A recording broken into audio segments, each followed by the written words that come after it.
ای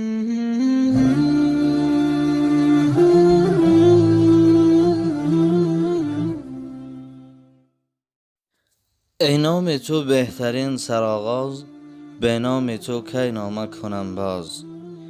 سلام و درودی به پایان بهرتان، پدران و مادران، برادران عزیز و گرامی قدرم.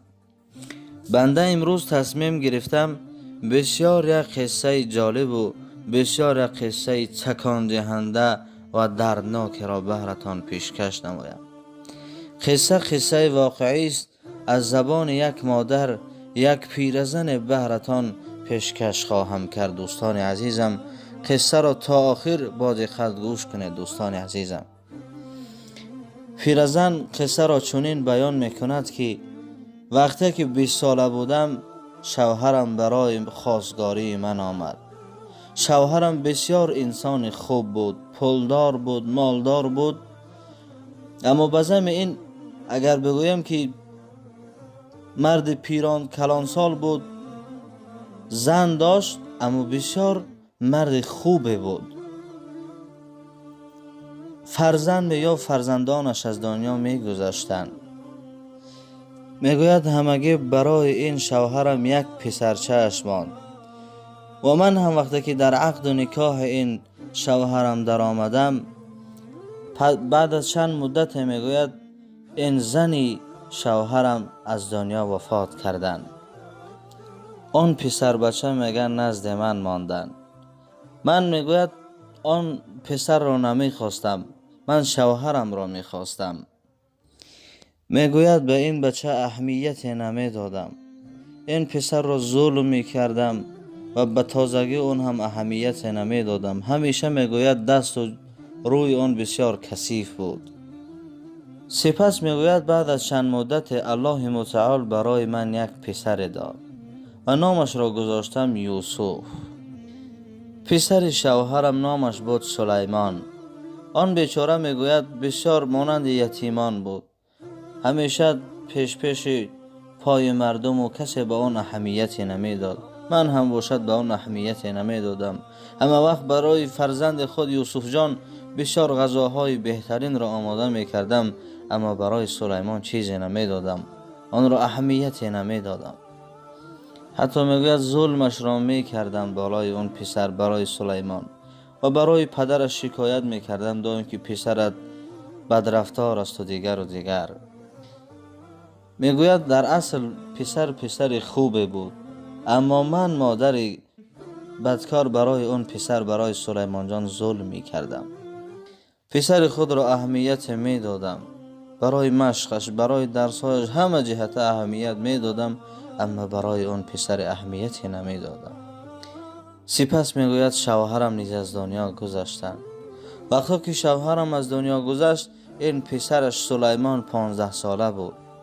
در این مدت 15 سال من برای او یگان خوبی نکردم، همیشه برایش ظلم کردم، عذابش دادم. از من مادر چیزی ندیدان پسر. پس از وفات شوهرم میگوید اون پسر یتیم را از خانه بیرون کردم. همه میراث اون شوهرم را برای خود تصرف کردم، گرفتم و همیشه برای یوسف جان فرزند خودم میگوید صرف میکردم.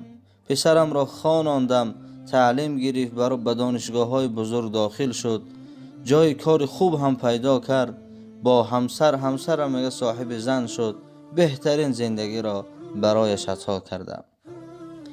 وقتی میگوید ازدواج کرد، زن پسرم یعنی کلینم کاری را که با سلیمان میکردم آن کار را برای من انجام میداد. تحمل کردن من مادر برای اون کلینم بسیار سخت بود، تا اینکه صاحب فرزند هم شدن. این کلینم میگوید بسیار مرا اذیت میکرد، سخنان قبیح و سخنان زهرآلود و بسیار سخنان زشت نسبت هم میگفت تو جادوگر هستی و دیگر، تو برای فرزند در این خانه تو شخص زیادی هستی. خلاص کلام به سوی فرزندم گفت که این مادرت برای من زیادی است، در این خانه برای من مشکلی ایجاد میکند. کلینم میگوید تحمل نداشت مرا و فرزندم گفت مادرت را از این خانه بیرون ببر به جای دیگر که تحملش را ندارم. پسرم میگوید مرا از خانه در پشت خانه میگه کلبه فقیرانه، کلبه خردکه که بود، مرا به اونجا بود. اما به زم این هم میگوید که لین مرا طاقت نمیکرد، مرا روی دیدن هم نداشت. خلاص کلام بسیار کلینم برای فرزندم چیزهای زیادی نسبت من میگفت، مرا تحمل دیدن هم نمیکرد. آخر میگوید پسرم چون این تصمیم گرفت که تا آیلش بر هم نخورد مرا به خانه پسر عمایم ببرد، در آنجا زندگی کنم تا که زندگیش بر هم نخورد. میگوید مرا به خانه پسر عمام که برد، در آنجا آنها نیز بسیار وضع خراب داشتند، فقیر بودند، اما به هر حال مرا در آنجا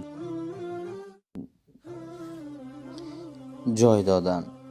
اما من میگوید بسیار غمگین بودم، روز و حال نداشتم بسیار، اما آرزوی مرگ را میکردم. بعض حال بسیار غمگین بودم. میگوید روز پسر عمم آمد و گفت ای مادر، یک شخصیتی آمده است، یک پسر، یک جوانی آمده است شما را پرسان می شود. فکر کردم که من کی دارم، پسرم است که نمی آید، نبیره هایم که هستند آنها را مادرشان هرگیز اجازت نمی دهند که برای دیدن من بیایند. پس در فکر فرو رفتم. اما به هر حال میگوید پرسان شدم کی هست؟ پسرم هست؟ گفت نه، از اون هم عزیزتر است. میگوید یک مدت انتظار شدم و یک جوان تنومند آمد و سلام داد و دستم را بوسید. گفت مادر جان، مرا به خاطر دارید؟ گفتم نه عزیز دلم، تو را به خاطر ندارم، کی هستی تو؟ جواب داد ای مادر، من سلیمان هستم، پسرت. این مادر میگوید ای کاش که سلیمان بر نمیگشت و آن را نمیدیدم، چون که آن را در طفلیش از خانه بیرون کرده بودم. وقتی گفت من پسرتم یک احساس بد در وجودم کردم. اون پسری که در طفلیش از خانه بدرش کرده بودم هنوز میگوید که من پسرت هستم ای مادر جان.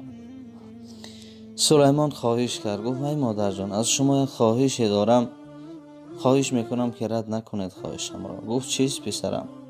او خواهش میکنم که با من به خانه هم برویم، با من زندگی کنید ای مادر جان. میگم مرا از اونجا گرفته به خانه خود ببر.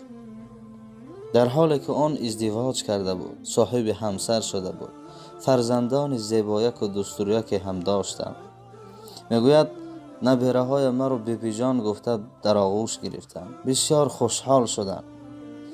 در آن خانه میگوید برایم بسیار عزیزی میکردند، بسیار مهربانی میکردند، یگان کمبودی نداشتم. و سلیمان پسرم میگه گفت که من مادر جان ماجرا را همه را خبر دارم، میدانم که برای شما چه شده است ای مادر جانم، چه سختی ها دیدید، چه روزهای بد را پس سر کردید، همه را میدانم ای مادر جان.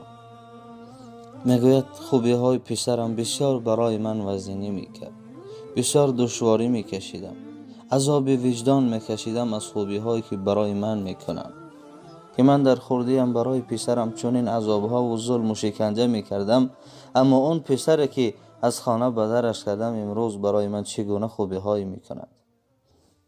عزیزان دلم، ما و شما هیچگاه فکر نکنیم که هر کاری که ما و شما میکنیم الله از اون کار غافل است، الله از اون کار نمیداند که ما چی کار میکنیم. هرگیز فکر نکنید. یک نکته بسیار جالب است که هر شخصی که کار خوب بکند برای خود میکند و هر شخصی که کار بد میکند بر ضرر خود میکند، برای بدی خود میکند. از قصه این پیرزن عبرت بگیرید. با شما بودم بنده عبدالله، دعاگوی بنده باشید تا قصه های آینده.